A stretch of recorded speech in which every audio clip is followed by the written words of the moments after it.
Zhang Yi walked step by step until he was 500 meters away from Phoenix Ren. His pace was firm but slow, and he did not become careless because victory was within his grasp. As the saying goes, he who travels 100 miles is only halfway there. He could not afford to make any mistakes now. After reaching the sniping range of the twofold gates, he immediately opened the two doors. Then, using the traversal ability of the twofold gates, he swung his horizontal sword quickly. Pop! Phoenix Ren's head was thrown high into the air and then fell to the ground. Everyone held their breath. The more tense they got, the more nervous they became. Zhang Yi waited for 10 seconds and then turned back to Yang Xinxin and said, "Ask the woman in neon, how do we confirm that he is dead?" Yang Xinxin looked at Mayumi Takeuchi. Mayumi Takeuchi, who had become her loyal dog, confessed honestly, his ability will be activated the moment he dies. And now that he hasn't resurrected, it means that he hasn't used his ability and is truly dead. In any case, Phoenix Ren is dead. This also announces the victory of Blizzard City's campaign against Eclipse Moon. An intense cheer broke out. All the members of the Tengu squad had tears in their eyes, and they looked up at the sky, crying and laughing at the same time. They had suppressed their emotions for far too long. It had also put them under a lot of pressure. The combat center also erupted in excited cheers. Zhu Jing, who usually looks serious, let out a relaxed smile and settled back in his chair. Zhang Yi, this kid, didn't let me down after all. Behind him, his bodyguard Sun Luxuan, who was wearing old-fashioned glasses, was speechless. He thought to himself, it seems that from the beginning, you didn't expect him to do so well, did you? He turned his head to look at the big screen, where Zhang Yi picked up the head of Phoenix Ren. Sun Luxuan couldn't help but smile at the corner of his mouth, and nodded in secret. This kid is indeed a good talent. His potential may be even stronger than some of the investigation squad captains in Blizzard City. Zhu Jing was in a good mood at the moment. However, he had not yet fallen to the point of being arrogant and complacent. Suddenly, he thought of something. Zhang Yi just told me something. He said that Gao Changkong is an undercover in Blizzard City. Zhu Jing frowned. Why would Zhang Yi say that? Gao Changkong has no reason to cooperate with Eclipse Moon, does he? That sentence was originally just a way for Zhang Yi to divert attention and sling mud. In fact, he didn't have any evidence either. But somehow, Zhang Yi did realize something. He was certain that there must be something wrong if Gao Changkong did not come to their aid as agreed. He had only exaggerated and reported the problem back to Zhu Jing. This made Zhu Jing start paying attention to this aspect of the problem. Lan Xinqing was also full of doubts. Zhang Yi suddenly said something about Gao Changkong being the mole without any evidence. But the reincarnation squad really didn't do anything special during this operation. Zhu Jing rubbed his chin and thought for a moment, then said, "Contact the reincarnation squad immediately. Also, tell Zhang Yi and the others to rest where they are, they don't need to hurry back. They've fought such a hard battle, they must be very tired. It just so happens that Tianhai City is Zhang Yi's hometown, so it would be good for him to rest there." Lan Xinqing praised, "Yes, Commander Zhu. You really understand your subordinates." A sneer appeared at the corner of Lan Xinqing's mouth. He was somewhat resistant to Gao Changkong's reincarnation squad. Because Gao Changkong was from District E of Blizzard City, his teammates were also basically from the lower districts. This was completely different from Lan Xinqing, who was from a noble family. Even though they had become members of the investigation squad, Lan Xinqing did not really think that they were equal to him. This was arrogance from a class perspective. This time, the reincarnation squad had done nothing special. So this time around, he would definitely make fun of them and serve them a slice of humble pie. Naturally, Lan Xinqing had some amusement in his heart. He had even thought of how he would taunt Gao Changkong when he returned to Blizzard City. Soon, he walked over to the window and was shocked at what he saw. It was the reincarnation squad. Sometimes, I often wonder why those bigwigs can always remain so high and mighty, deciding the lives and deaths of others. Then I figured it out, it's power. Power is the supreme thing.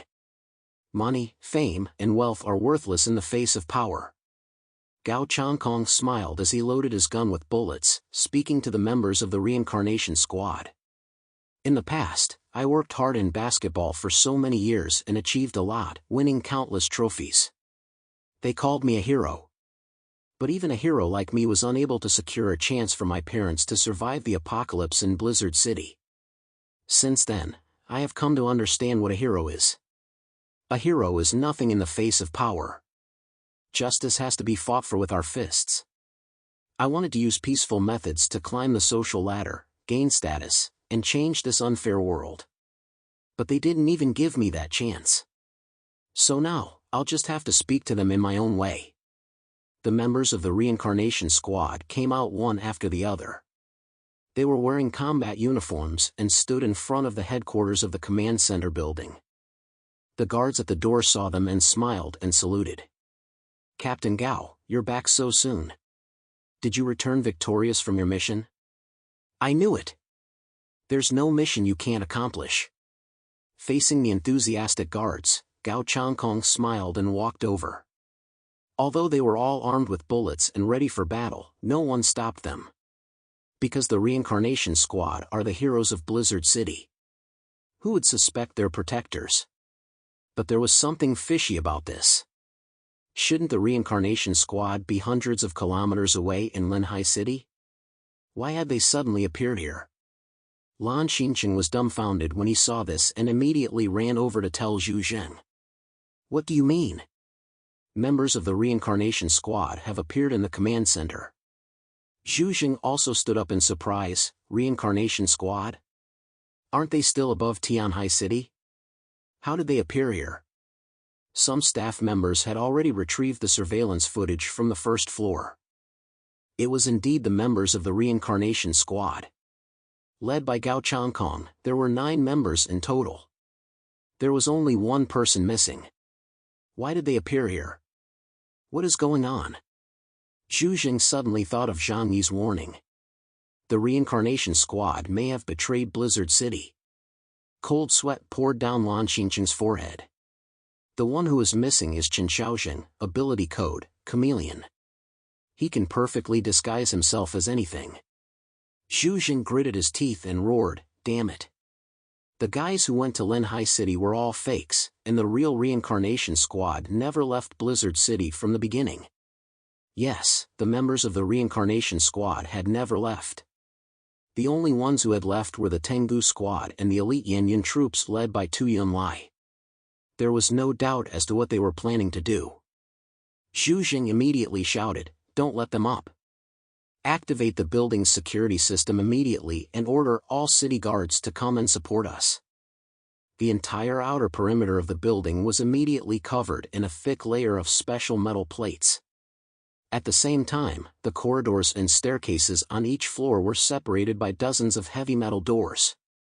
The red alert sounded harshly. The combat center had the highest level of defenses. Once fully opened, it would be impossible for even a high-level mutant to break through in a short period of time. No one expected the reincarnation squad to suddenly stage a rebellion. The entire Blizzard City immediately entered a state of Level 1 alert. The headquarters of the command center building also activated all its security defenses. Outside the shelter, Lu Karen, Zhou Qir, Yang Xia and Zhou Haimei were all waiting outside, anxious for the return of everyone. Clasping her hands, Zhou Qir asked, "Why haven't they returned yet? Didn't they just say that Zhu Zheng told them to come back and rest and that they were already on their way back?" Lu Karen replied, "Don't worry, they must be winding down and are a bit slower." The group on the other side were arriving near the shelter. Fatty Sue with a hungry stomach asked everyone, "Aren't you guys hungry? I can't wait to see what's cooking for today." Zhang Yi glanced over and told Liang Yu, "Let Zhou Qir take a look at that wound of yours, it shouldn't be a problem for her to heal it." She nodded with a smile, thankful that Zhang Yi was paying attention to her. Yang Xinxin boasted, "Brother, I've gotten a lot better at controlling the Angel of Desire this time, and I'll definitely be even better next time." As they suddenly arrived outside the shelter, Zhou Qir yelled, "Zhang Yi! Zhang Yi looked at them with a smile. Here, I'm fine. It looks like we've worried you all. Zhou Haimei told everyone, let's get inside, the food is ready. The outside temperatures were freezing, so they hurriedly went inside and went downstairs to the dining room for an amazing feast. As the food was getting ready to be plated, Zhou Qi was curious about what had happened and asked Zhang Yi, was it difficult to defeat the Ronin this time around? Zhang Yi casually said. With me here, there are no accidents. Yang Xinxin also chimed in, Qi, I've also improved my abilities as well. Fatty Sue had worked up an appetite and leaned back in the chair. I'm starving, can't you all hurry up? Uncle Yu gave a light smack behind Fatty Sue's head. Hey, what's the rush? It's almost ready, isn't it? Everyone broke into laughter. This heartwarming feeling was one of the treasures that Zhang Yi had worked hard to fight for. Fatty Sue rubbed his head looking guilty. I'm just hungry. Zhang Yi stood up from his chair and raised his glass. Here's a toast to the peace and joy our family can enjoy. Everyone happily stood up and raised their glasses with smiles and laughters. Cheers.